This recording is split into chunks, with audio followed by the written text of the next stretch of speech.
October 18th, October 25th, October 28th, and November 4th are the worst, hardest days that I can deal with.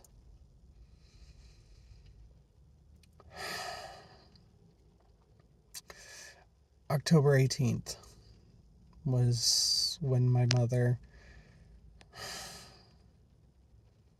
went to a rehab facility to get stronger. Even though her and I didn't think it was going to happen, we still wanted to have hope for my mother to be independent.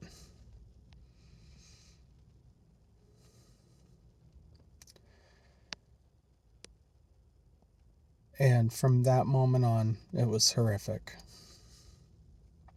I had gotten calls several times that she had fallen. And then October 25th, I had seen her. I had spent time with her, took her to the doctor. She had no idea who I was.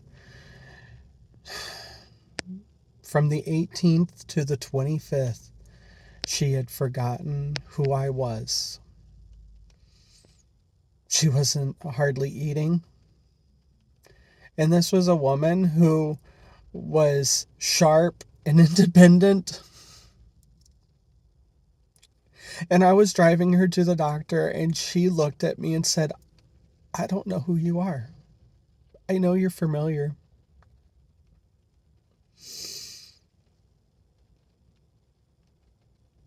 And it broke my heart because I wasn't able to take care of her.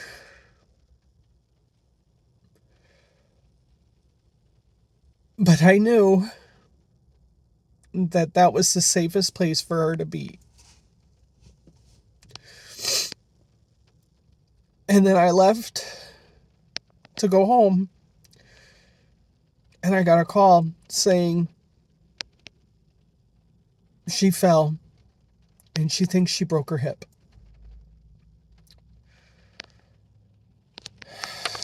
I told the facility that to call an ambulance and I'll be right there. I'll meet her in the ER in Marshfield. And I don't know why, but I just they were telling me that it wasn't going to be that I should come and pick her up, and I was like, no. If she fell out of her wheelchair because she was standing up and the wheelchair wasn't locked, then she needs to be seen.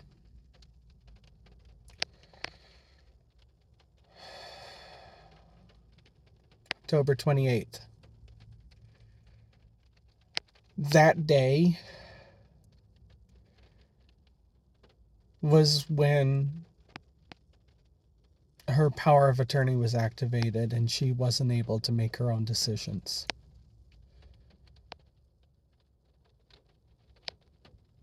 And I voiced her view about wanting to be in hospice.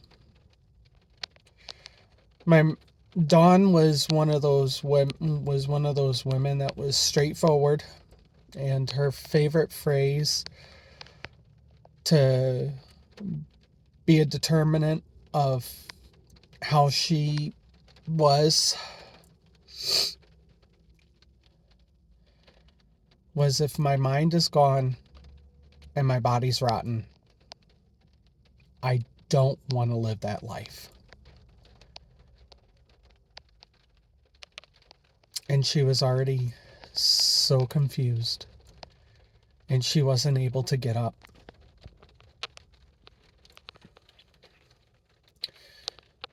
So instead of having her live a life of a shell of a person that she was, she went on hospice.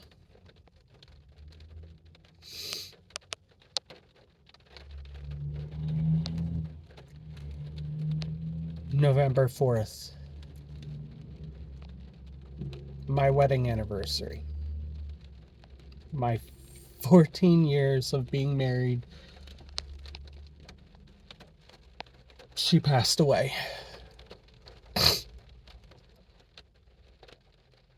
The only times I left her side was to get food and to take a shower.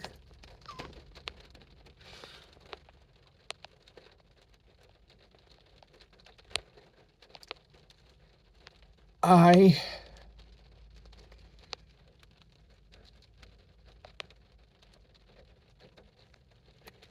started Honey Suckle Bush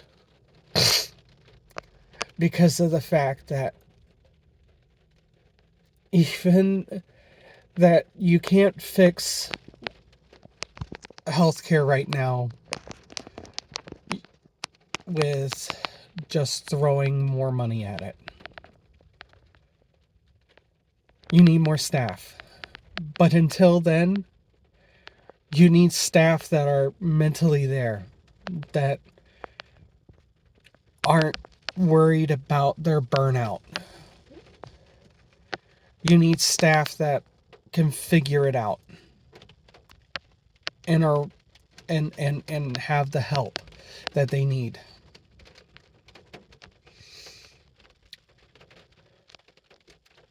I don't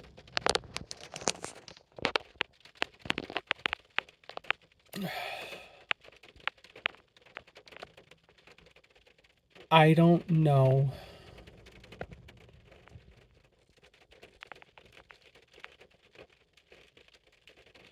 how